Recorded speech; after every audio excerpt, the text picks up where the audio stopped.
Olá, pessoal do terceiro ano. Vamos iniciar hoje de forma resumida, já que é a última aula para a nossa primeira avaliação do segundo bimestre. Então, essa é a última. Eu vou fazer mais de forma resumida e algumas questões de cálculo, certo? Para a gente ter uma base para estudar também para a prova. Então, eu vou falar, como vocês, de forma mais resumida, sobre o que está faltando, né, para nós terminarmos o capítulo.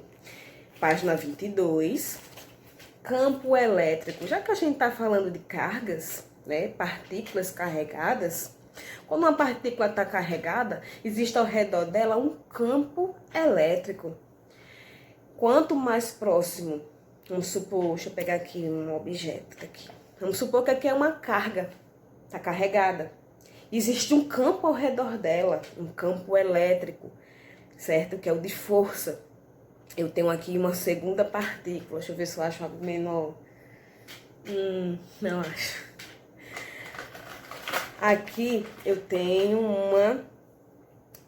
Aqui a segunda partícula de menor valor. Quanto mais ela se aproxima dessa partícula que está carregada de maior valor, ela sente o quê? Uma interação maior, porque ela está chegando cada vez mais próximo desse campo elétrico. Quanto mais perto, mais forte será o campo elétrico. Existe também campo magnético, por exemplo, gente. Quando vocês pegam um ímã, e um material ferromagnético. Quando você aproxima o ímã do material ferromagnético, você não vê que uns são atraídos pelo outro, bem forte? Porque o objeto entrou no campo magnético do ímã. Quanto mais longe o objeto se encontrar desse campo, menos força vai agir. Então, gente, tudo que tem força, tanto elétrica como magnética, existe ao redor dele um campo, uma intensidade. Quanto mais próximo, maior a intensidade desse campo. Quanto mais longe, menor a intensidade desse campo. É que nem um perfume. O livro de vocês dá até analogia. Quando você chega perto de um frasco de perfume, você não precisa nem encostar seu nariz, se o perfume for muito bom. Basta vocês se aproximar, você já sente aquele aroma do perfume. Você entrou no campo olfativo do perfume. Quando você vai se afastando, você já não sente mais, porque você está longe desse campo. Está longe dessa força de interação. Então, gente, campo é isso, certo? Vocês vão se aprofundar mais. Eu quero que vocês leiam bastante essa parte do livro, certo? E quando a gente fala desse campo, ele é representado por linhas, certo? Por linhas. Se eu tenho, por exemplo, no livro de vocês está bem claro, eu tenho uma carga. A gente fala também vetores, né? Linhas de campo, enfim. Porque eles sempre são segmentados como vetores. No livro de vocês tem uma carga aí que ela é positiva. Se ela é positiva, essas linhas, ó, é dada para fora. Quando elas são negativas, essas linhas é dada para dentro. Agora, quando eu pego duas cargas, eu tenho aí o desenho de duas cargas de sinais iguais, positivas, né? Ambas com sinais para fora. Elas não conseguem se tocar. Lembra daquela teoria de Dufay? Cargas de sinais iguais se repelem, se afastam. Olha essas linhas aí demonstrando. Do mesmo jeito, nesse caso, ó, de duas partículas negativas, elas não conseguem se tocar, elas se repelem, porque ó, uma afasta a outra. As negativas é de fora para dentro, as positivas de dentro para fora. E o último esboço mostra duas partículas, uma positiva e uma negativa. Olha, a positiva, os vetores, né, as linhas saem e vão para a negativa. Por isso que sinais diferentes, elas se atraem. E essas linhas de forças indicam para a gente, principalmente se a carga é positiva, é negativa, se elas vão se repelir, se elas vão atrair, indicam a direção do campo, certo? E existem também o campo uniforme. O que seria campo uniforme? Tem até no livro de vocês, olha. É a região que apresenta campo elétrico uniforme quando em qualquer ponto dessa região o vetor campo elétrico apresenta intensidade, direção e sentidos constantes. É quando as cargas, por exemplo, estão sempre na mesma direção. É quando As cargas estão sempre na mesma direção. E a gente só pode fazer isso com um experimento de duas placas, como também está aí no livro de vocês. Duas placas, ambas com o mesmo módulo, mesmo mesmo valor de cargas, porém de sinais contrários. Por exemplo, se de um lado eu tenho 6 prótons, do outro eu tenho que ter 6 elétrons. Então, uniformemente uma carga vai passar para a outra de forma constante. Então, eu digo que houve aí um campo elétrico uniforme, não houve variação.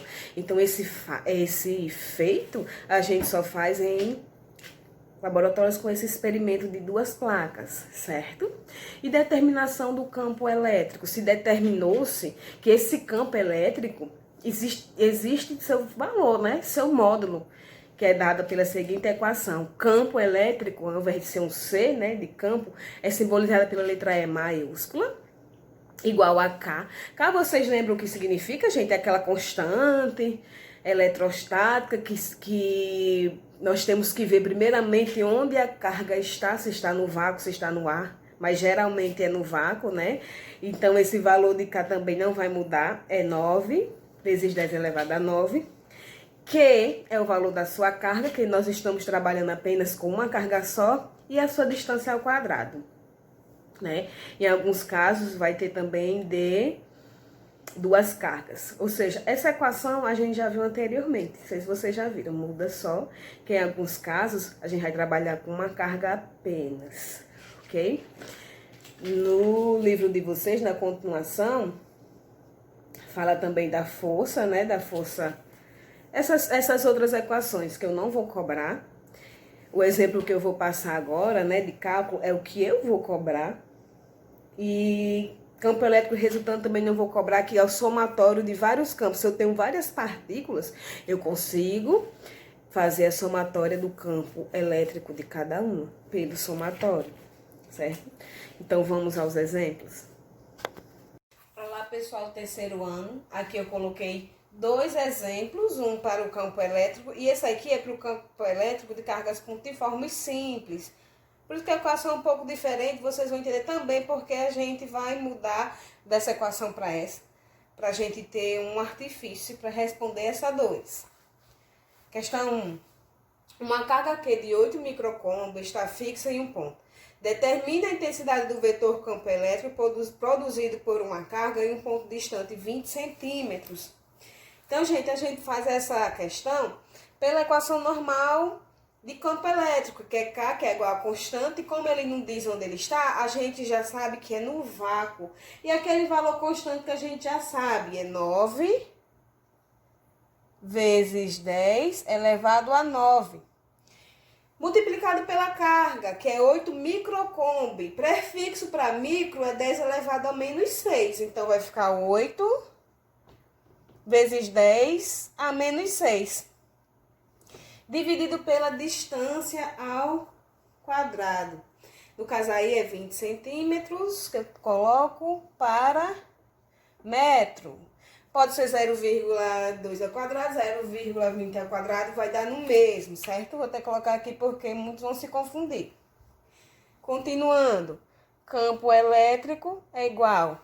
Essa parte de cima, eu multiplico 9 vezes 8, vai dar 76. E os expoentes, aqui eu tenho 9, aqui eu tenho menos 6, vai ficar 10 elevado a menos 3. Menos 3 não, a 3, positivo. Dividido por 0,20 ao quadrado é 0,04. Então, só fazer a divisão. Deixa eu botar esse 3 aqui mais perto do 10. 76 dividido para 0,4.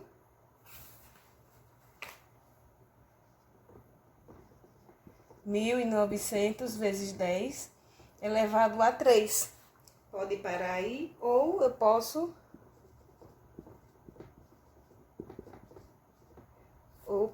fazer desse jeito. A unidade, Newton por Coulomb, ok?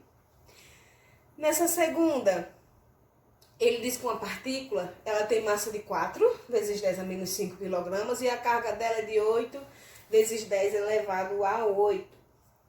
Colocada num campo elétrico uniforme, no qual esse campo ela tem um valor, que é 4 vezes 10 elevado a 3 newton por coulomb, possui aceleração. Nesse caso, ele pede aceleração, ele pede A. Não tem nenhuma equação, gente, que existe de eletromagnetismo, eletricidade, que tenha A. A gente pode pegar a primeira equação do campo elétrico pontiforme, que é força, dividido pela carga, e essa força a gente pode colocar como sendo a lei de Newton, que é força igual a massa vezes a aceleração. Aí sim a gente acha o valor de A. Já que eu quero A, ó, minha equação inicial vai ser essa e passa a ser essa, onde tem F, vira massa vezes aceleração, e o que eu repeti, que é o da carga.